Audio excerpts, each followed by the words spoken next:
February 15th, 1995, 1:30 a.m., Raleigh, North Carolina.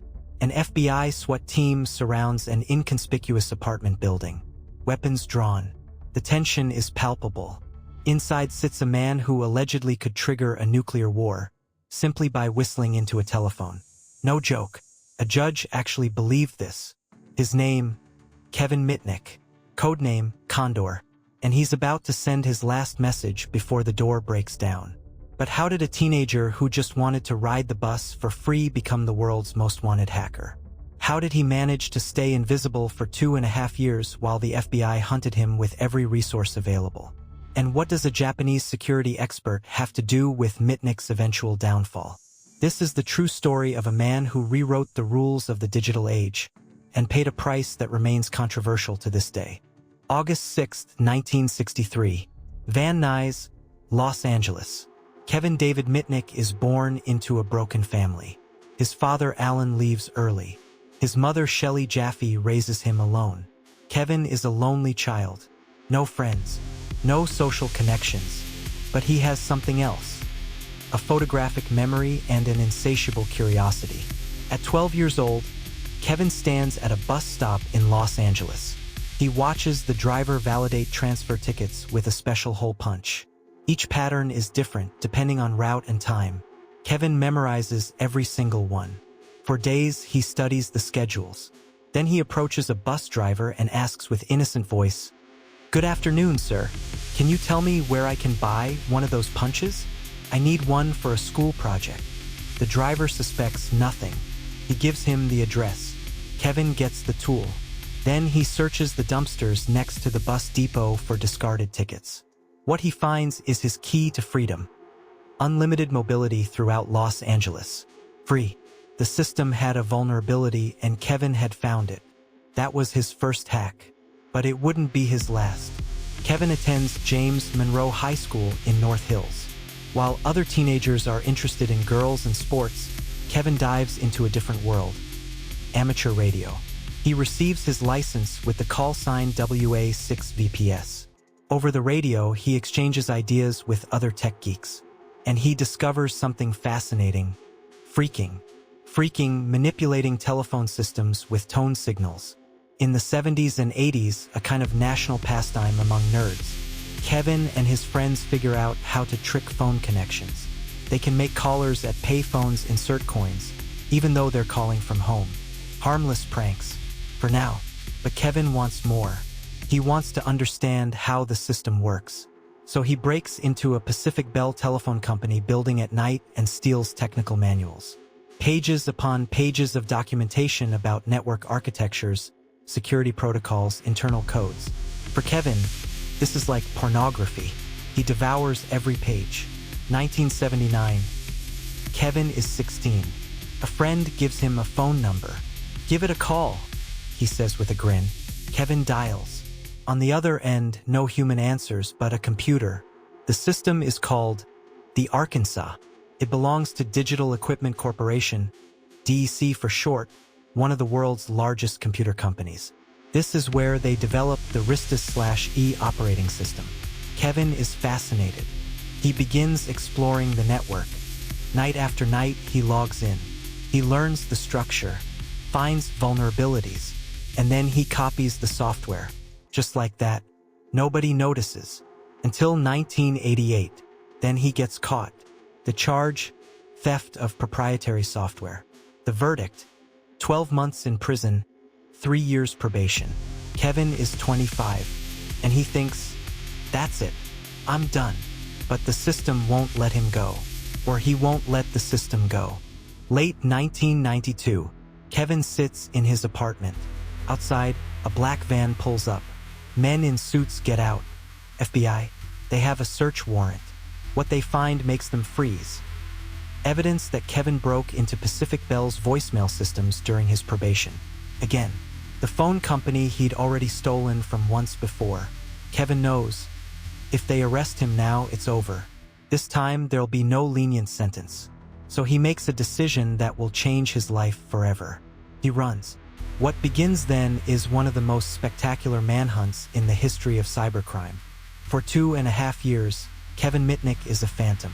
He goes underground, constantly changes locations, uses fake identities, and above all, he uses cloned cell phones to disguise his position. But Kevin can't stop hacking. It's like an addiction, an obsession. While on the run, he penetrates the networks of America's biggest companies. Motorola, Nokia, Sun Microsystems, Fujitsu Siemens. He copies software worth millions, steals over 20,000 credit card numbers, reads private emails from executives, and nobody can stop him. The FBI puts him on the most wanted list. Kevin Mitnick is now officially one of America's most wanted criminals. The first hacker to receive this honor. The media goes wild. The world's most dangerous hacker. The newspaper's headline. He can trigger a nuclear war by whistling, claims a prosecutor. The legend of Kevin Mitnick grows to grotesque proportions. But Kevin makes a mistake. A single one. And this mistake will cost him everything. Christmas 1994. San Diego, California. Tsutomu Shimomura, a Japanese-American computer security expert, notices something strange.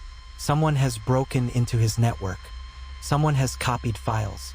Highly sensitive security software. Tools that can crack virtually any system. Shimomura is furious. Not just because someone stole his data, but because this someone sent him a message, "I'm better than you." He begins investigating, analyzes the log files, follows the digital traces, and then he has a suspicion, Kevin Mitnick. Shimomura contacts the FBI. "I'll find him," he says. "Give me time." What begins then is a cat-and-mouse game at the highest technical level. Shimomura develops a method to locate cloned cell phones. Kevin uses these phones to stay anonymous. But now this becomes his vulnerability. For weeks, Shimomura tracks the signals. From California to Colorado. From Colorado to North Carolina. Closer and closer. The net tightens. February 14th, 1995. Shimomura and an FBI team drive through Raleigh, North Carolina. In their van, an antenna that can track mobile phone signals. They drive through the streets, block by block, and then hit. The signal is coming from an apartment complex. They surround the building, wait until nightfall. At 1:30 a.m., they storm the apartment. Kevin Mitnick sits in front of his computer. He has no chance, no time to flee, no time to delete data. The agents find everything. Over 100 cloned cell phone numbers, fake IDs, stolen software worth millions. Kevin Mitnick, you're under arrest. The world's most wanted hacker is caught. But his story isn't over yet.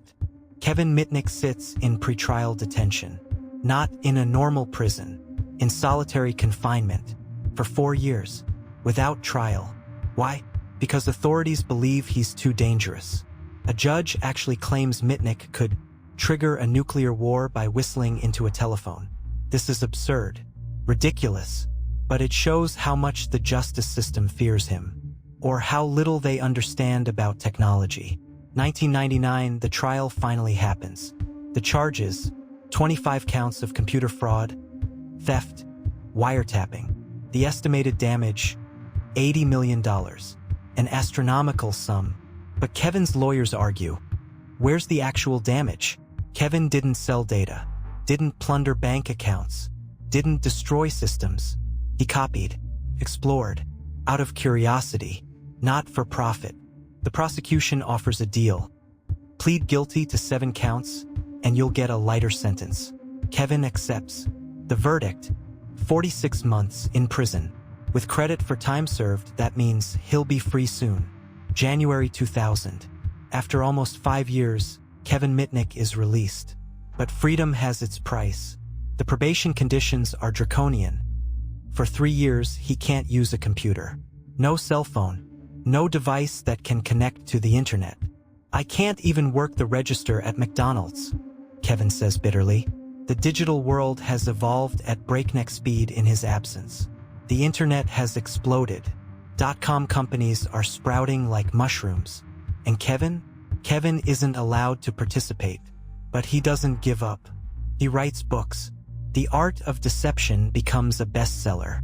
In it, he explains how social engineering works, how to manipulate people to get information. Not through technology, through psychology. 2003, the probation conditions end. Kevin founds his own company, Mitnick Security Consulting. Suddenly, everyone wants to work with him. The companies he once hacked now pay him huge sums to test their systems. Kevin Mitnick transforms from black hat to white hat, from criminal to celebrated security expert. He gives talks at conferences, advises governments, and he launches a controversial business model, Mitnick's Absolute Zero-Day Exploit Exchange, a platform where he sells newly discovered security vulnerabilities for at least $100,000 apiece. Critics say, that's unethical. He's selling weapons to the highest bidder. Kevin says, I don't ask what they use the vulnerabilities for. And honestly, they wouldn't tell me anyway. July 16, 2023. Kevin Mitnick dies in Las Vegas from pancreatic cancer. He was 59 years old. He never lived to see the birth of his first child. Kevin Mitnick was a paradox. A criminal who never directly harmed anyone. A hacker who acted out of curiosity, not greed. A man who spent 5 years in prison, while banks that steal millions get away with fines. Was his punishment just? Was he a criminal or a pioneer who exposed the vulnerabilities of a system that believed itself unbreakable? The answer depends on who you ask. But one thing is certain, Kevin Mitnick changed the world. He showed that the biggest vulnerability in any system isn't the technology, it's the human. And that with enough creativity, persistence, and a good memory, you can achieve things that seem impossible. What do you think? Was Kevin Mitnick a hero or a criminal? Write it in the comments. And if you want to learn more about the darkest stories of the cyber world, then subscribe to the channel and hit the bell. The next case is even crazier, I promise.